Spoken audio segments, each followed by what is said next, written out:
Yes, I'm good. I'm just keeping my video off so that way I can see the slides Okay, and my it's all internet can good. cope. Just checking you weren't on a loo break. Yes. I'm still here. Thank you for checking. I appreciate. Okay. So tonight, being our last evening for the year, let us sit in this sense of gratitude and humility and spiritually break bread together and share and be sustained by the message that comes through. Yes. Yes. So Emmanuel has written a beautiful passage this week, and the title is Feed My Sheep. And it comes from, again, he takes this out of context and gives us not much to go on with the context itself, but it is quite a rich context. Yes. So feed my sheep. Jesus is speaking to Simon Peter, and Simon Peter is his right-hand man, the one who he looks to and hands over the reins and says to him to build his church. This is interesting in itself, but this particular passage is from John 21, and it is after Jesus has passed and, yes, and resurrected. He comes to the apostles who are out fishing, and he waves to them from the beach, and they don't know that it is he, and they recognize him, yes, when they draw closer. He draws Peter aside after they have breakfasted, yes, and he says to Peter, Peter, do you love me? And this is hard for Peter because in his final hours on earth, Jesus was abandoned by his disciples and the apostles, and in particular, all Gospels mention that Peter had denied him 3 times.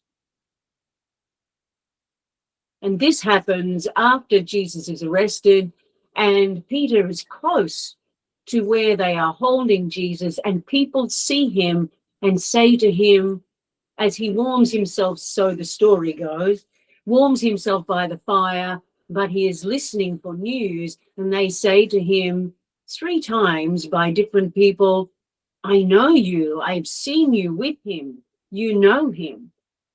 And he says, no, I do not know him. 3 times.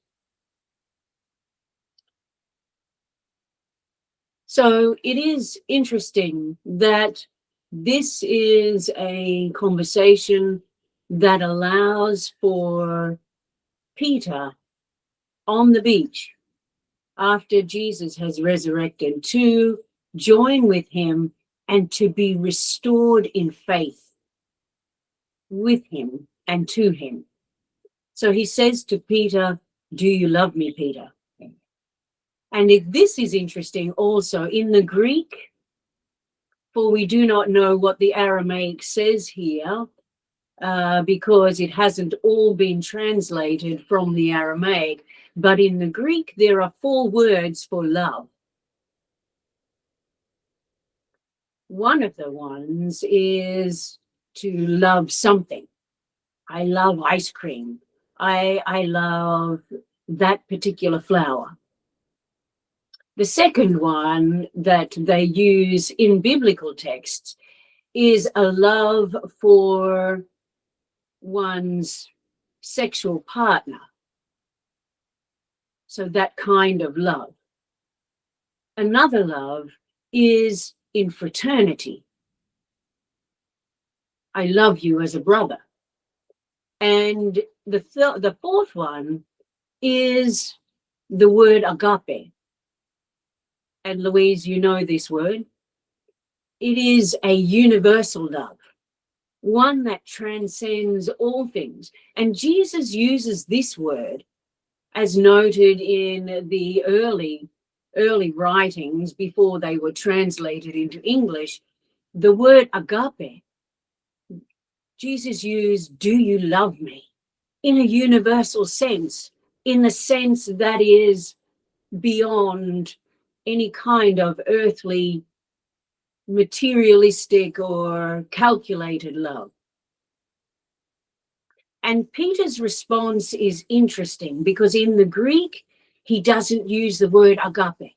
And he says, of course, I love you, Jesus, I love you. But he uses the word in fraternity. I love you as a brother. And Jesus responds and says, feed my lambs. He then reiterates the question and says, Peter, do you love me? And using the word agape. And Peter responds, Lord, you know I love you as a brother. Once again, responding in the word, with the word brotherly love. And Jesus responds, look after my sheep. And the third time Jesus asks Peter, he says, do you love me? And he uses not the word agape, but the word for fraternity. So we can see here that Jesus comes down to Peter's level, a level that he is comfortable with. And he says, do you love me as a brother? And Peter responds, you know my heart. You know my heart, and I love you as a brother. And Jesus responds and says, feed my sheep. This is a significant moment in their relationship. For this is the first time that they have been able to discuss in those terms of loyalty their relationship since departing in the Garden of Gethsemane. Yes. And he pledges his life. And Jesus commits, yes, his response, he asks Peter to be responsible for looking out for all those that need his help. So this is a story, this moment is not just about his, yes, the work that he is handing over to Peter. Yes, it is very much about restoring their relationship and restoring Peter's position in Jesus' eyes to hold on to the future, not hold on to, but to guide the future, yes, and to feed, to look after, and to nurture those that he is in contact with, to spread the word of love. Yes. So this is the background to, yes, to this particular phrase, feed my sheep. So in that light, yes, are there any questions about this story or remarks? Yes. Yes. Are we good? Yeah, I think we're good. Okay, click. Next slide, thank you. So we are now given Emmanuel's response to this phrase, to this direction to Peter, and he shares his wisdom, and it is this that I would love to read with you, and maybe twice, if that is okay. So when we come back, come to the end, yes, Alex, can we go to the beginning again of the text. Yes. Yep, sure. Great. Thank you. So feed my sheep from Jesus' words from John 21:16. The divine shepherd's request. So this is talking of Jesus' request of Simon Peter's loving heart is highly significant for the continuance of his ministry. Seeing humankind as his immense flock. Jesus did not tell Peter to use drastic measures to impose discipline. No yelling or scolding, no prisons or gallows, no whips or rods, no punishment or imposition, no abandonment or of unfortunates or flagellation of the wayward, no lamentation. Lamentation is regret. Yes, or to mourn or regret. So no lamentation or despair. Next slide, please. Peter, says Jesus, feed my sheep. That is to say, brother, support those who are needier than you. So these are Emmanuel's words, and he goes on and says, do not let rebelliousness discourage you, nor condemn people's errors, from which a beneficial teaching will arise later on. Help your neighbors instead of chastising them. Teach always. Be a faithful worker. Be demanding of yourself and support the infirm, the sick, and fragile hearts that follow in your footsteps. If you sow the good, time will take care of the germination, the growth, the blossoming, and fructification at the right moment. Do not criticize, thus destroying. A novitiate or an immature one in the spirit today may be a mentor tomorrow. Support your neighbor's good side and go forward. Life will transform all evil into rubbish, and the Lord will do the rest. So this is life will transform all evil. But we can see in these words that this is not all evil doers, but the evil acts in themselves would transform the evil acts themselves into rubbish, and the Lord will do the rest. Yes, yes. Can we return once again? Yes, thank you. So this goes beyond a message, as was in the gospel to Simon Peter. It goes beyond that.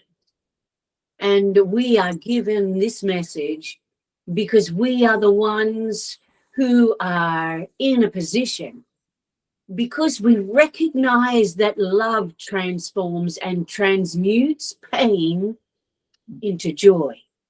We know the message of Christ, whatever the translations, the only word that can heal is the word that Jesus uses, and that is agape.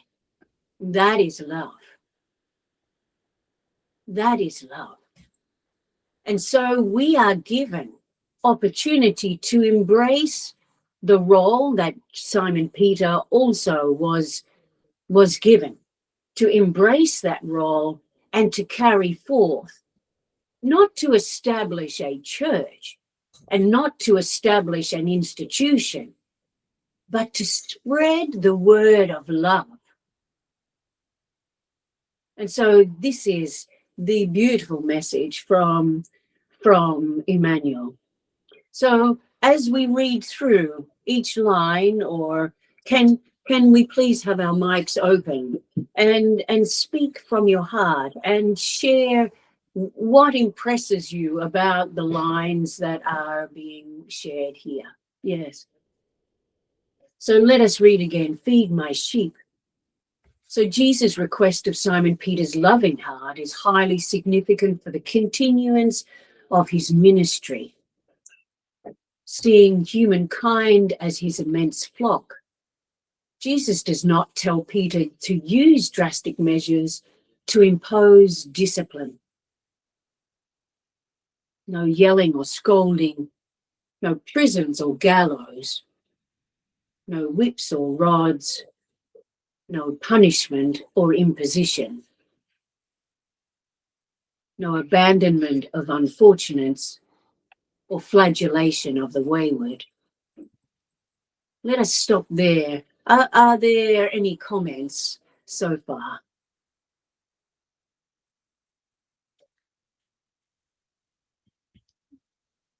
So these are all instructions here where you're giving specific instructions to not have any of the violence, because any form of the violence would go against the agape. Yes. Okay. Yes. So as we tend our flock, as we share with our brothers and sisters, there is no place for yelling or scolding. No prisons or gallows for those people who don't align themselves with a particular teaching. No punishment or imposition. This is it reflects very much the presentation that you gave, Alex. Yes, about the harshness and control that early churches took, and not only early churches, but even churches today, where there is a standpoint of judgment that maintains its control over the psychological and spiritual progress of the flock that go to, that go to or attend these churches, or attend or align themselves with particular denominations. Yes. It has been to the detriment, very much to the detriment of people worldwide, because it has shaped our view of how we convey our faith. My faith doesn't believe in that because we don't believe. It is based on a set of almost instructions, and that has enabled some to rise through the ranks of communities, and those that have been seen to be lowly and untrustworthy and unworthy. Yes. And yet Jesus speaks not of a church, he speaks not of an institution, but he says, as we go on to the next page, yes. Thank you. So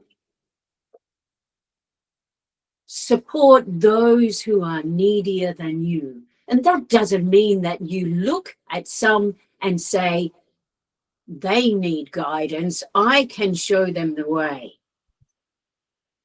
I can see their faults.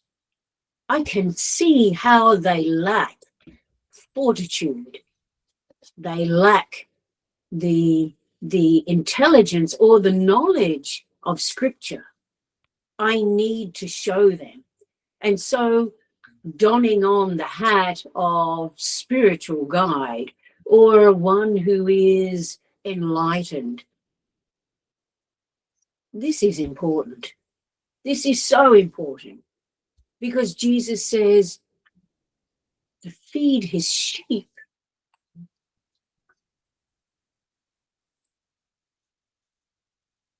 It may be, yes, somewhat interesting to look at the word sheep here. Yes. Sheep are seen to be funny creatures. In the days of Jesus, in the Middle East, in so many communities still throughout the world, these domesticated animals, creatures, creations, fellow beings are actually very valued. But the existence of sheep in flocks, the existence and the well-being of sheep is often due to the safekeeping of those sheep. It is often due to it isn't technical, but it is the caring of the flock by a tender, one who tends the flock, one who cares for the flock. And yes, there is a funny story, not so funny, about sheep. In Turkey, it was reported in newspapers that in Turkey, 1,500 sheep plunged down a cliff face. The flock were led to some kind of distraction, and one followed the other, and they fell off a cliff top. 1,500. 400 died. 1,100 were saved because they landed on their brothers and sisters. Yes. 1,100 were saved because they had a soft landing. But these kinds of stories are many about the mindlessness or the erratic nature of who sheep are and what sheep do when they don't have a stable or a grounded hand, that which can guide them or lead them or tend to their wounds or to see to their feed or their watering. Yes. Another story is an interesting one where a farmer, tied a piece of rope or string outside a barn where he held some of his sheep. He then slid open the doors and the sheep came out and jumped over the line or the rope.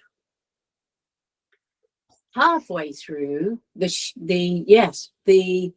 farmer cut the rope, but the sheep continued to jump over the rope that wasn't there. So they followed. Yes, they followed what those that were in front of them were doing. And that continued far down the line until some of those realized that there was no rope. And so they walked out of the barn, without needing to jump over the rope. Yes. It can be laughed at. We so easily laugh at those beings that we do not, that we see as foolish. Yes. But this is interesting. Sheep themselves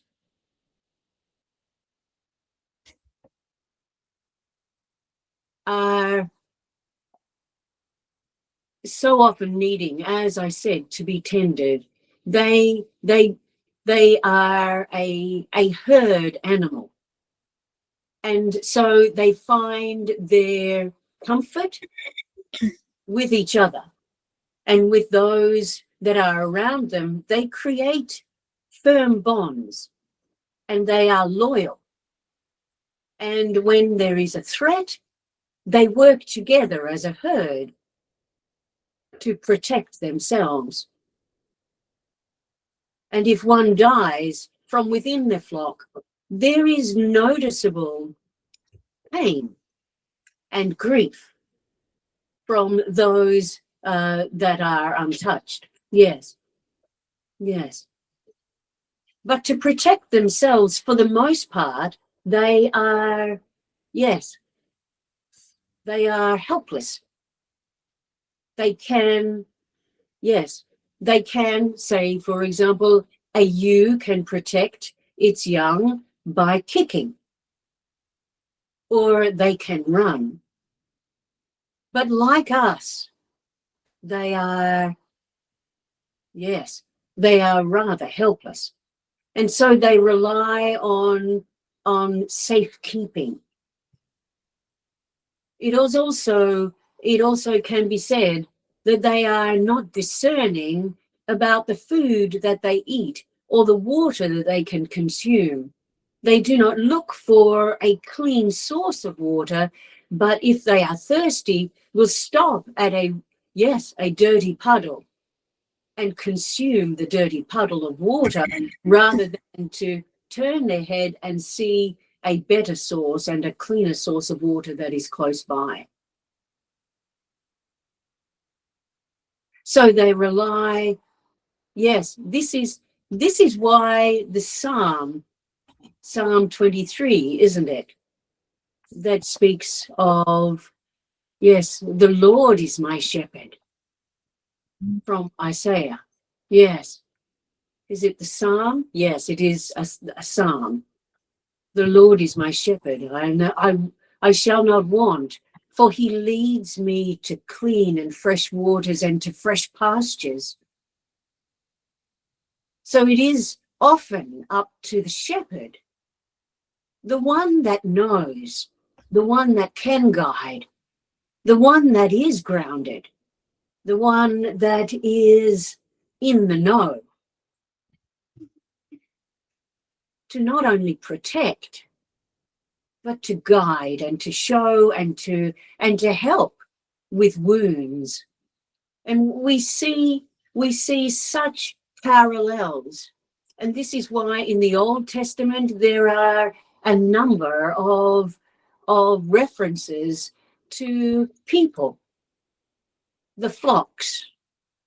Yes, humanity themselves being like flocks of sheep. We regard ourselves, and even these days, talk about how the majority of people are led like sheep. Yes. And so it is that we rely on, yes, the words of Jesus, the words that come from scriptures that can guide us. But was it in your presentation, Louise, or was it Alex? I can't recall.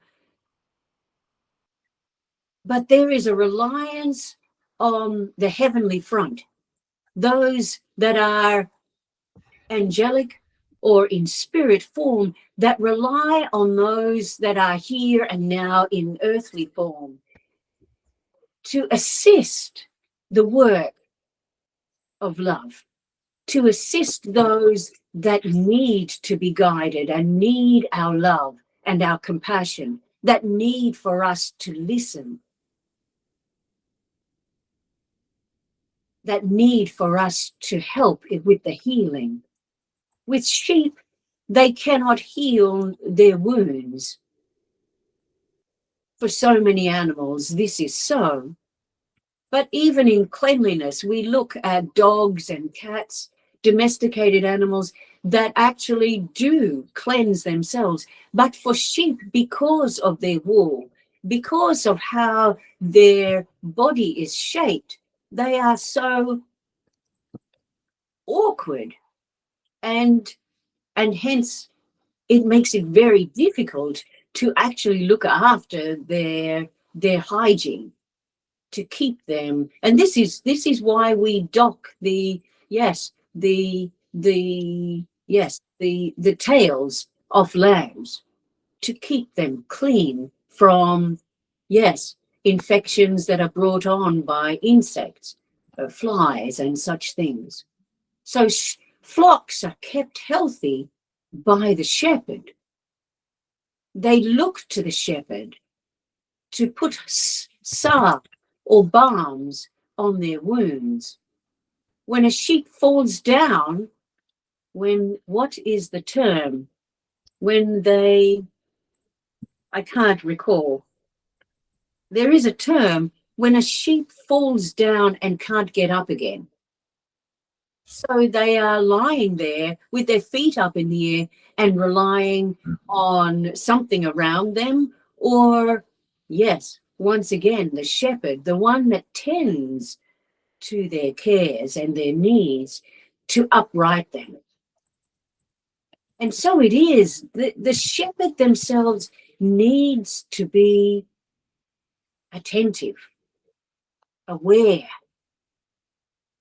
and not just listening out, but to be focused on the needs and the well-being of the flock.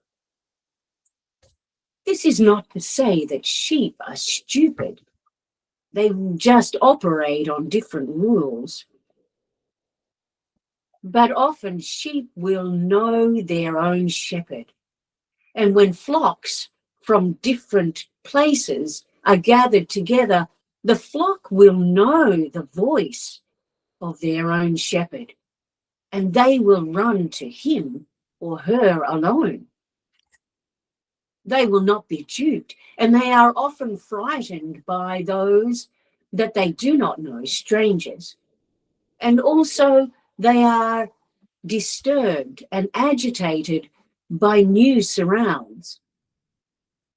So the tending of the shepherd is such a responsible position, for he nurtures trust and he nurtures a love.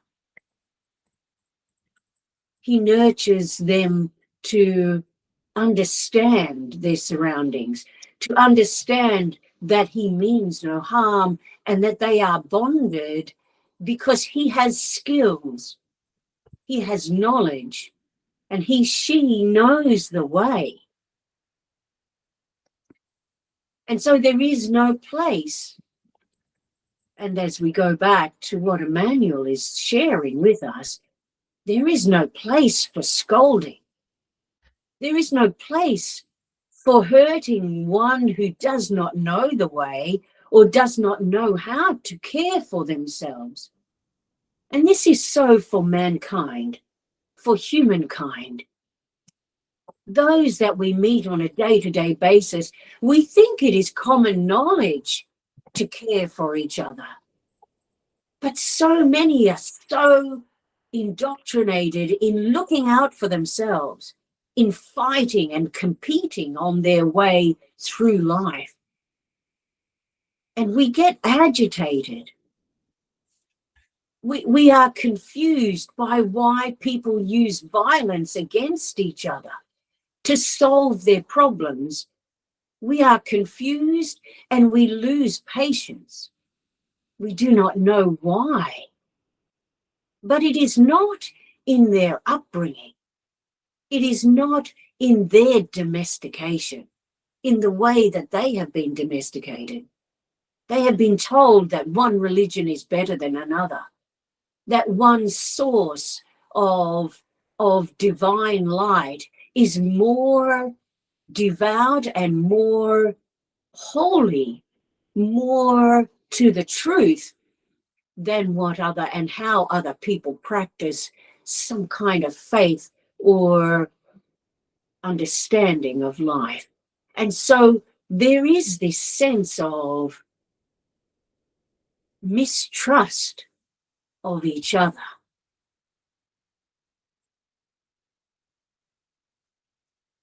Yes. Yes. Yeah, that's a good point. We have a lot of people thinking that we are on a race and that we have to beat the other to get to the finish line, and they don't understand that we are on a teamwork to get to the finish line. Yes. Yes. And so we say to each other, and my mum says it a lot, it doesn't make sense.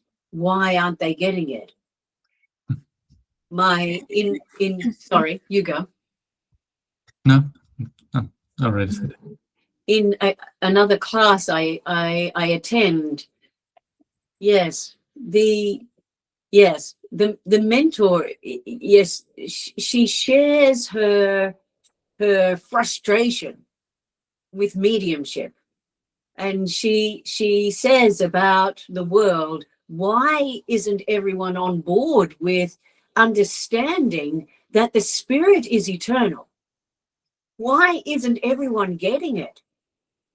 Why do we need to commit ourselves to this arduous task of convincing one person at a time? And this is significant because this kind of energy is frustration. And it is frustration that leads to arguments, that leads to one trying to convince another. And there is tension. There is pain and suffering because no one understands each other's journey. No one wants to listen. We just want to share what we have to say. Yes, it is funny because I am speaking a lot. Yes. And so it goes on and on. We don't sit gently with our flock. Not that we are the ones who guide, but we are, yes, when you picture, yes, all of the beautiful pictures, and the one that begins this slide presentation is a depiction, we presume, of Jesus with his flock of sheep. The shepherd, yes, thank you. The shepherd sits gently and listens to the sheep. He listens to what is going on around. And he sits gently and allows for the sheep to share what they need to share, whether it is that they are unhappy or whether they are hungry and they need a new ground to graze on, whether they are hungry or thirsty, yes, whether they are, yes, hurt in some way. But you have to be a good listener. And Jesus, yes, these depictions are lovely because they show without words that gentle space that you share. And he is sitting with animals that do not share a common verbal language, but they do share a common language of love. And so it is when we have nothing more to say to each other. And there are many times that this occurs. When we have come to a wall where what each other is saying, we are at loggerheads, or we recognize that we are not going to get any further, then this kind of depiction here should say it all. And that is to sit in each other's presence, to sit in and listen, and then to ask something that allows for your ego to pass and for you to connect with them, and to ask, what is it that they need? What is it that pains their heart? What is it that they are longing for? And through these gentle steps, we then nurture a trust. Despite what our theological or belief system, yes, despite our differences in those, let it go. For the only answer, for the only way that will allow for love to permeate and to generate, and for love to set fire, is that where we release our ego and our agenda, and to sit not with our sense of belief, but in our sense of kinship. And this is an extraordinary place for us to acknowledge and to embrace in our day-to-day, not to convince, but to nurture and to love without judgment and without agenda. Yes, yes. Can we move to slide 4, please, Alex? Oh, the one before. Yes.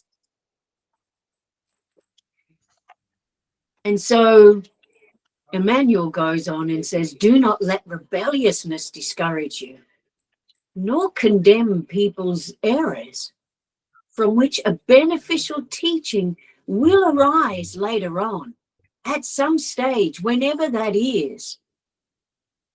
Let it be not us who will push the agenda, but for each of us to sit in a place of love, so that the love will facilitate an easier transition, but not to take ownership of this, but to allow for their divine process to occur naturally.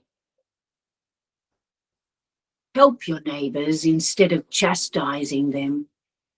Teach always.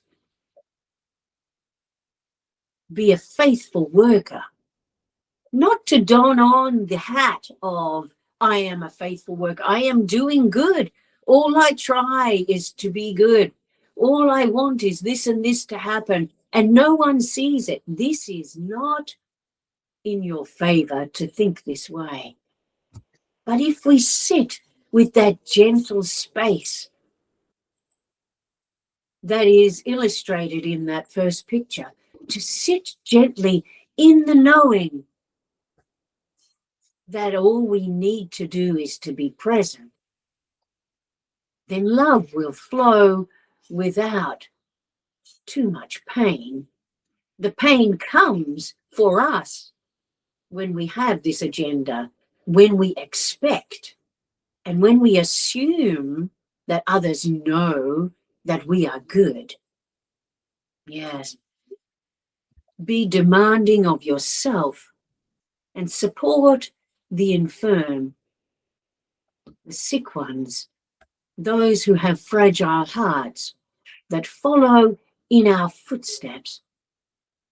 If we sow the good, then time will take care of how that good happens in the world. Growth, blossoming, and fructification at the right moment, not for you. It may be in the next generation. It may be in the next. But you have done your part. Yes, we have done our part. But it is with these steps that the foundations are laid. And if we do not commit to sitting in love, then the foundations of love to permeate throughout the world and to dissolve hatred and bitterness and war and whatever there is, then it will not occur, because the foundation itself is not firm. It may not happen with us. The fructification, but the sowing and the germination needs to happen. And we cannot rely on others for it, for we are given this opportunity because the knowledge has been shared with us and we know it in our hearts. And this is what is amazing, because we feel it, we know it, not because of what we have read, but because of what we feel and what we know. It is warm within us. We do not need to be, We do not need to be reading every day for us to resonate in love with each other. And in the agape, in the fraternal sense. Fraternal sense is challenging because so often we choose our fraternity, don't we? And so often this passage, feed my sheep, has been misinterpreted to feed those who follow Christianity. But Jesus never talked about Christianity. He talked about resonating and sharing love only. And for those that understood this, to nurture those in that space. Yes. Yes. Can we proceed to the last slide? Thank you. And so do not criticize, because in criticizing we destroy the hopes and the dreams of someone who wants to get it. If we criticize their understanding, then we create, yes, a seesaw kind of, a teetering kind of what is it? A foundation. Because we are critical, we assume that we know what the process, their process is.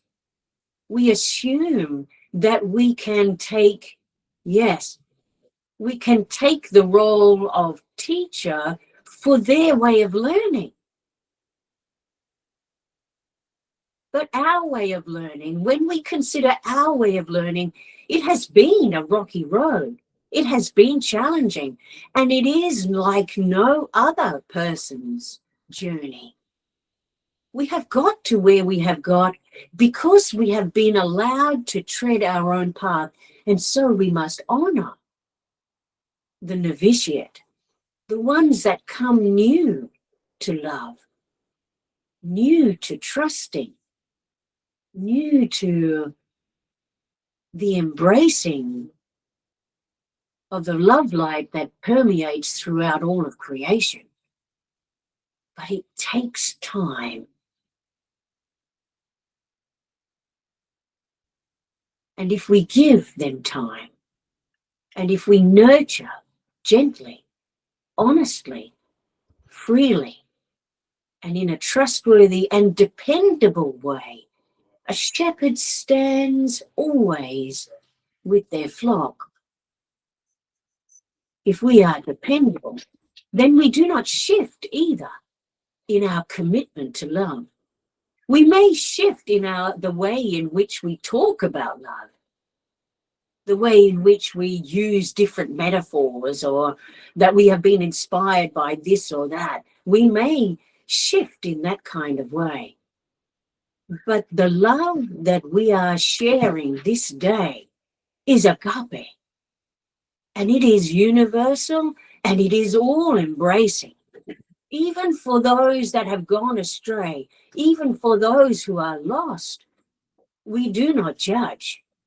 We surround all with love and with care and concern, and we do not let it drop there, for we return time and time and time again, not necessarily physically, but that we are present with them with this overwhelming sense of embrace. So we support our neighbor's good side and go forward. Life, the universe, yes, will transform, because that is the divine process. Life will transform all evil. Everything will be dissolved in its time in love. And the Lord will do the rest. The creation, the way in which the creation has been designed, we are on a trajectory and no one is left behind. Love will do the rest. Yes. I share this because we live in times that are troubled. But the lesson is not to be drawn into the dramatic, to not be drawn into the egoic side of being hurt or being betrayed. For those that hurt and betray are lost, like sheep, and they need our love. They need our care. Yes.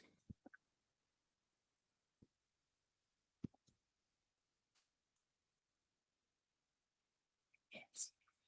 Thank you.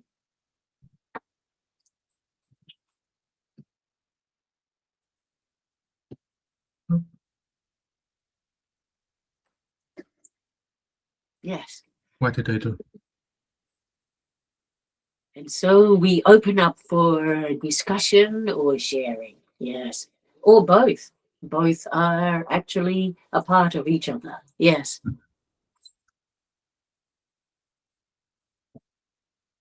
What? Lost you. It is interesting, isn't it, Louise?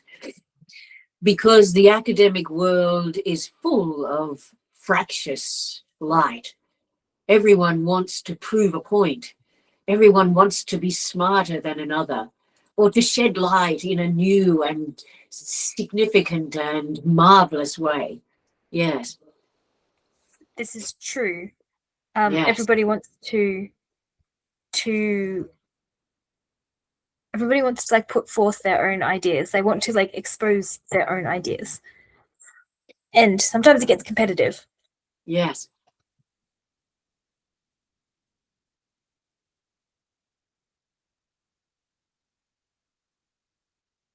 And it becomes defeatist, doesn't it?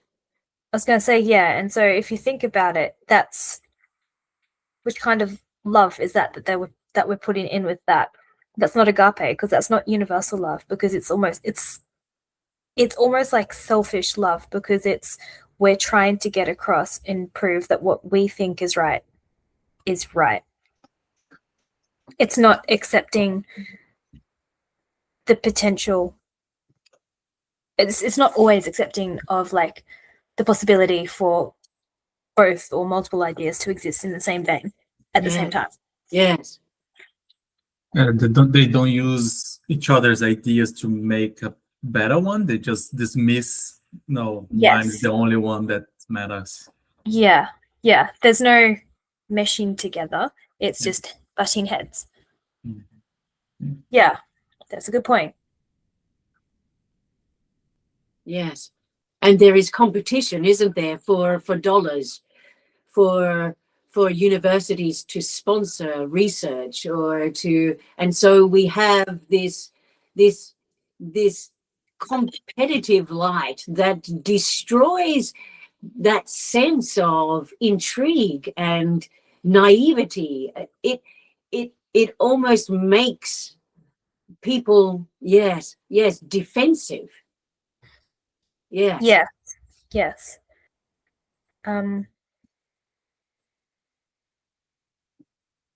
Yeah, it brings it back to that line of I have a different translation here, but like help the neighbor instead of whipping them. So it's like it's not coming from the right place, not coming from the right motivation Yes. to help. It's coming from a sense of like fear, and almost like a sense of fear or a sense of like desperation instead of a sense of like desire to help the community. Like that might be there initially, but then it gets is squandered the word? It gets like squashed. Yes. And you are told that you are naive. Yes. Because being inclusive doesn't get you sponsorship. That is right. It doesn't get you the scholarship. Yes. Yes.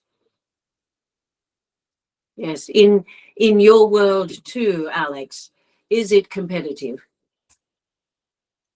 Yeah, you always trying to. Uh, I think depends where you are, but yeah, you're always trying to be better than the other company, or do better, make them buy your product and not the product from your competitor. Um, so yeah, and even sometimes at work, you try to show your job and to sort of hide the ones from your competitors so that you can get the promotion or you can get the extra in the end of the day. So yeah. And this is the way that we are taught, isn't it? Yeah. We are indoctrinated into thinking that this is the way the world works, and nothing else can, yes, take its place, because it's a dog eat dog world. And yet dogs don't eat dogs. Yeah. It is a crazy agreement that we make when we take this on board. And because we are told, we follow like sheep. We don't think about it for ourselves and say, this isn't working. This isn't doing my company any good. This isn't doing my faculty any good. How about we work together, pool our resources, and see what we can come up together collectively, and to bring about a shift in our consciousness in regards to how we bring about service for others. For research in itself, in your world, Louise, research and discovery is a service to others, for it brings about a light unto the past. It brings about a light as to how we can transform the present to the future. And yet we find that people are working against and competing against each other. Yes, yes. We are led to believe that this is the way of the world. We are led like sheep, and yet we have discerning minds. We have a spiritual sense, but we only switch that on when we need to. This is what is, yes, like sheep, turning us upside down with our legs waving in the air. We are helpless when we accept that this is the way it needs to be. And this is what needs to shift within our own psyche. We need to understand that we need to question everything. Why do I feel this way? Why do I work this way? Why do I operate this way? Oh, is it the way that, who said that in the beginning? Why do I need to operate this way? And it is in this way that we can bring about a small change around us, in our own actions and with our own thoughts, but also with those around us. In small ways, we need to shift towards agape, which dissolves this need to compete. There are countries in this world that have universal health care, that have universal and equal opportunity in education, where there is no, where there is no private school or public school. There is a one school fits all system. In the same societies, there is universal housing. There is a universal and common price for electronics, say, for example, for telephones or for telephone connection, paying the same price.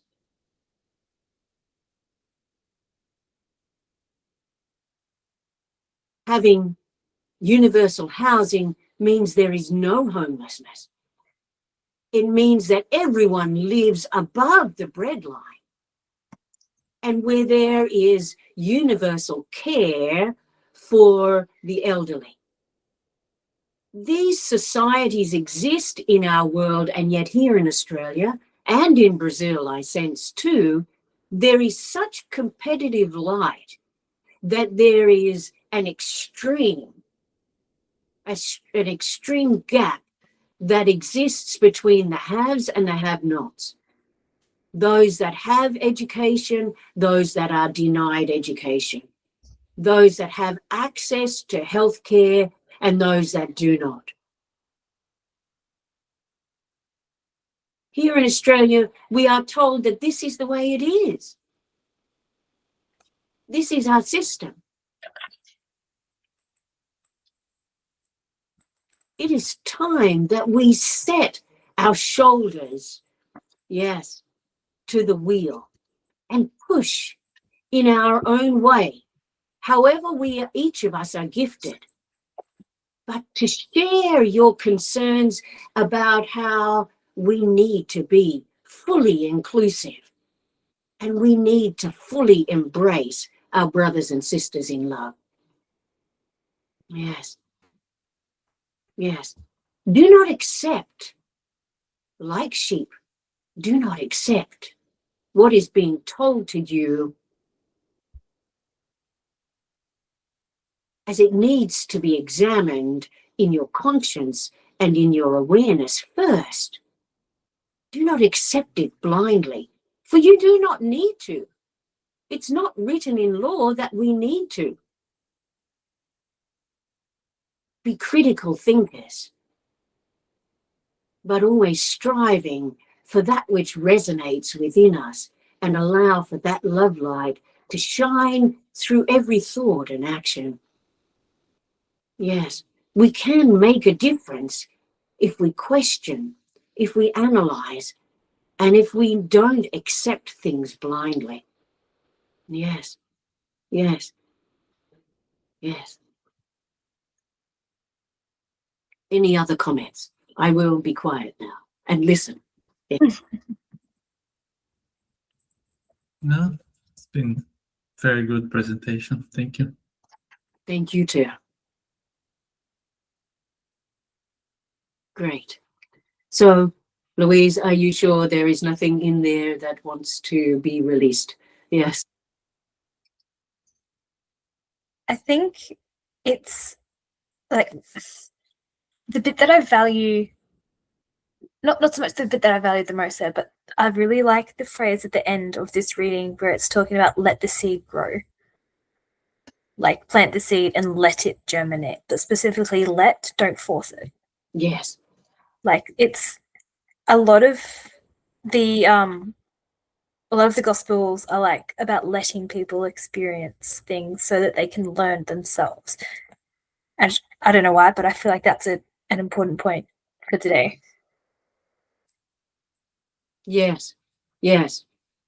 So it's like, yeah, sorry, you go.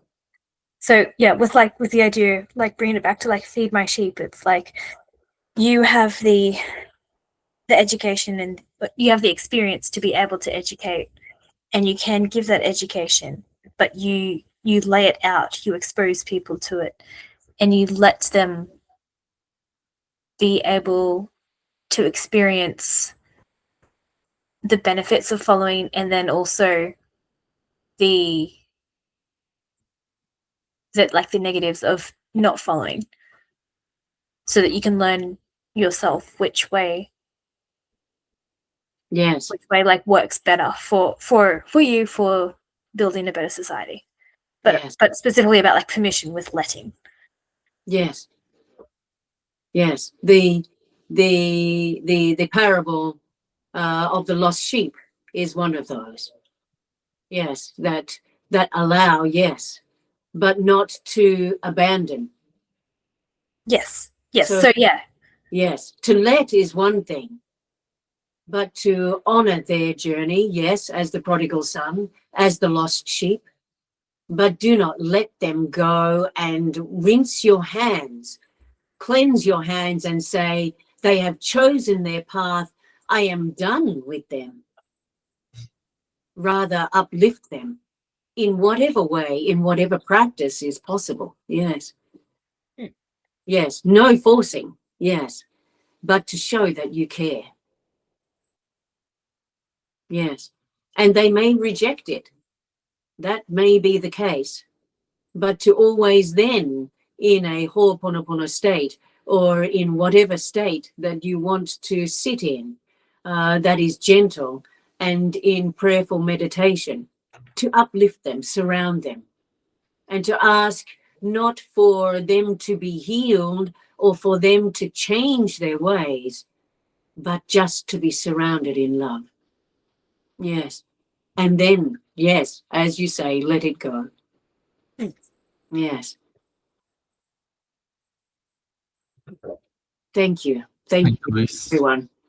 Thank you, Colleen, for giving us that very insightful interpretation.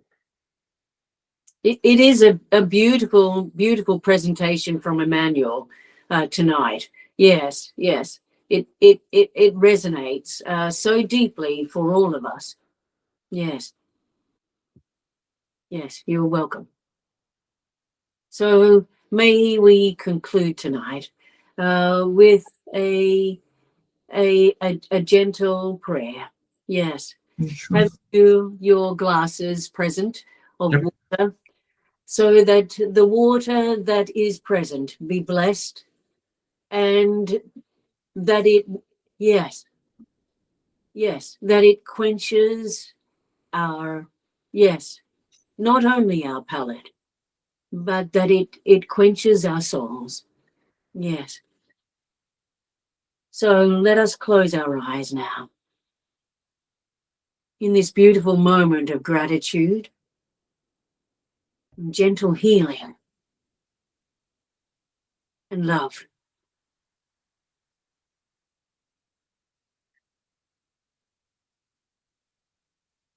Let us breathe easily.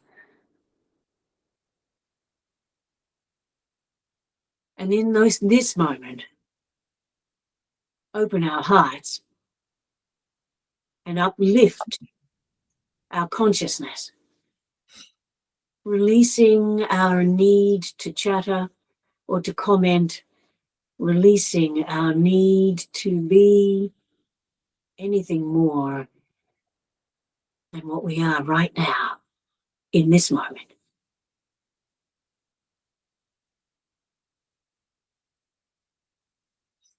As we uplift our hearts, our spirits, our souls, to join with the collective light of all those that are present in spirit,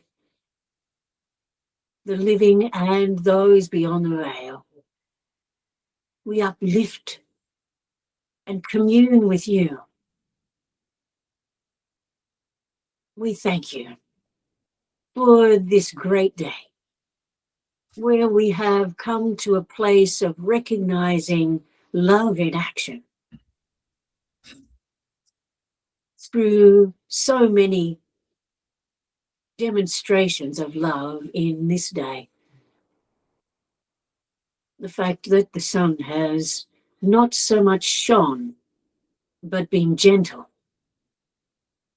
Clouds have covered the skies, and we have had a less stressful day in heat. We have committed time to being present in this moment, and we are thankful.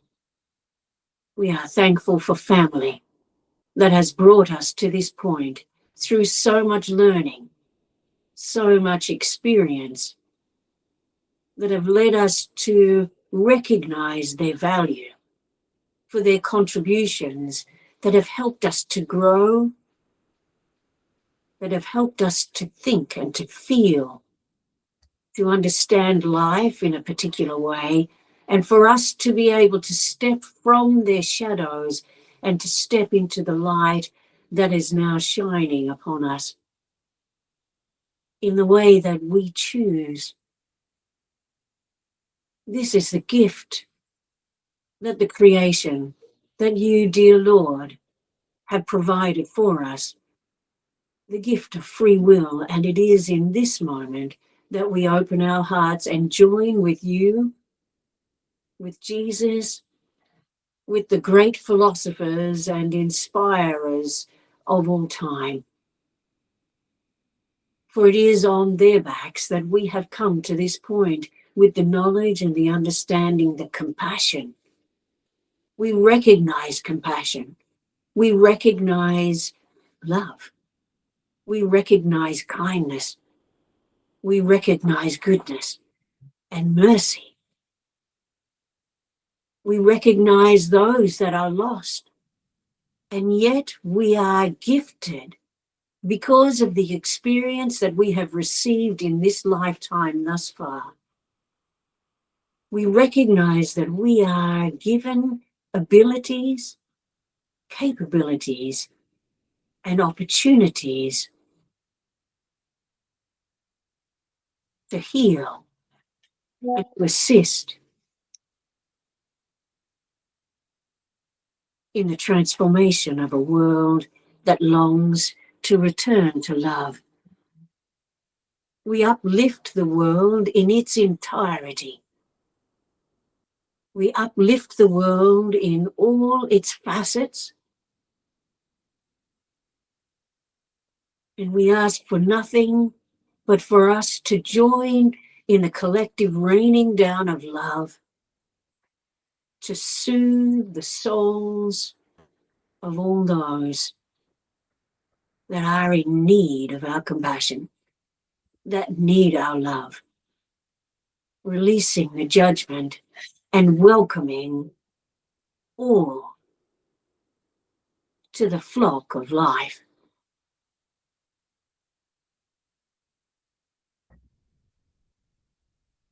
We thank you, Heavenly Creator, for you dwell and you burn from within us. And we recognize that the heaven that, yes, that we speak of is within us. And we are opening our hearts to share that message. The actions that we decide to take from here on in to share with those around us. Yes, we are committed to this healing practice, dear Lord.